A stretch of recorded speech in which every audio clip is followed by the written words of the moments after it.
In this episode, I tell you why it's so important to play chess.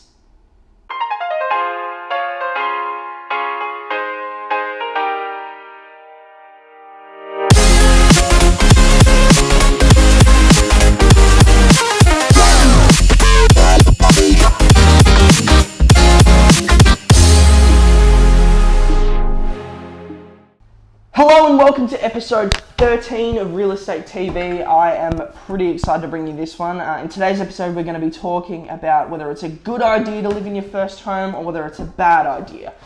So off the bat, I actually think it depends on who you are and what you're doing and what your situation is.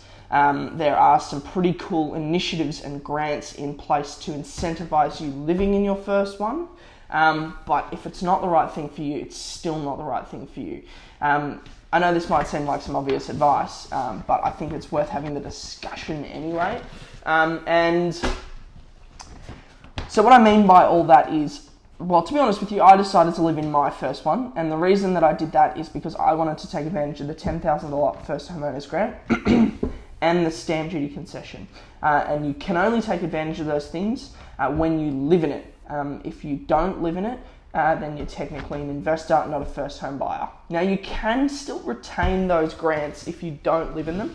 What I mean by that is if you buy a home for an investment and then 5-10 years down the track you decide to buy another home and live in it, you may still be eligible for the first homeowners grant, pending that the laws don't change.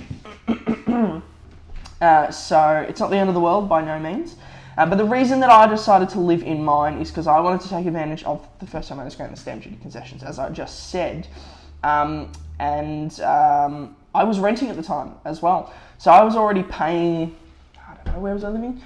I was living in the city because I wanted to centralise myself because my work is pretty sporadic. Sometimes I'm working in the east, sometimes I'm working in the north, sometimes I'm working in the west. So I decided I need to live in the city. So I was living in Paran and my rent was like $500 a week. So it was more than mortgage repayments. So it made a good deal of sense for me to shift into this one, especially because I started working 900 meters down the road from where the property was. That was definitely a blessing in disguise. Thank you.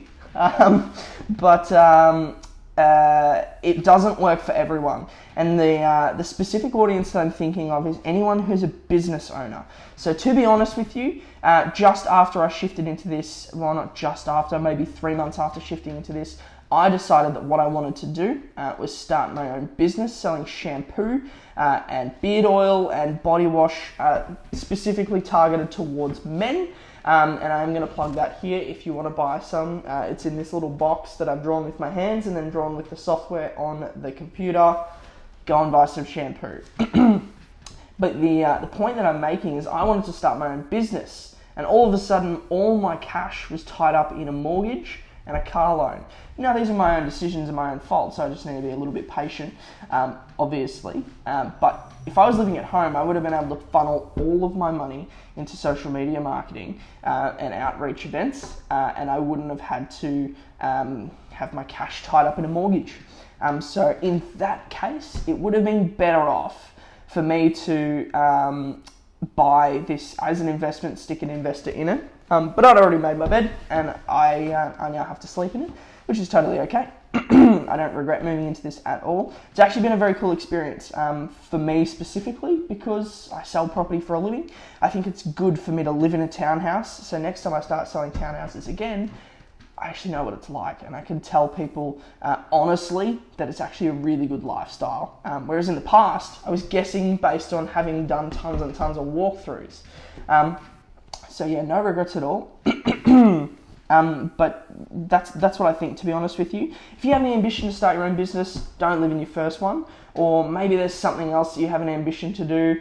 You really just want to travel. That might be the reason why you don't move into your first one, because you're going to be paying off a mortgage. It is going to be quite expensive. It's probably going to eat into 35% of what you earn, which is not insignificant, and you probably have Netflix. Well, you probably cancelled Netflix off the back of last week's episode. You've probably got Netflix back now because you live in your home.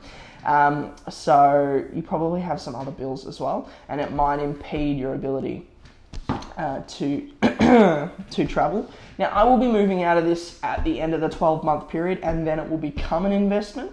So it was always bought as an investment. I don't know where I'm going to live yet. I haven't really decided. But that is definitely a move a lot of people do. They live in it for the first 12 months, claim their grants, and book on out of there. So that's definitely a way that you can play it. And that's really it. It's quite a short episode. It was more just made so that if you guys do have an ambition that you're sort of putting on hold, you actually need to be playing chess when you're buying property, rather than playing checkers. Because it takes so long to build these things and it takes so long to grow, you really need to be thinking about a 10 to 20 year plan, rather than thinking about the next year to 2 years. And that's what I mean by playing chess rather than checkers. So that's really what I want to leave you with, though.